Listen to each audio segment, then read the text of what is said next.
ఏ బాటైనా పర్వాలేదంట, సమయంతో సాగటమే మన సింపుల్ సిద్ధాంతం.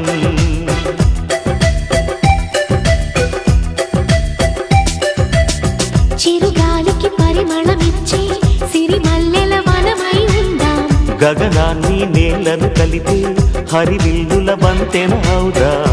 ఆనందం అంటే అర్థం మనమందా, ప్రతి పూట పాటై సాగే హుషారు సరిగమలం.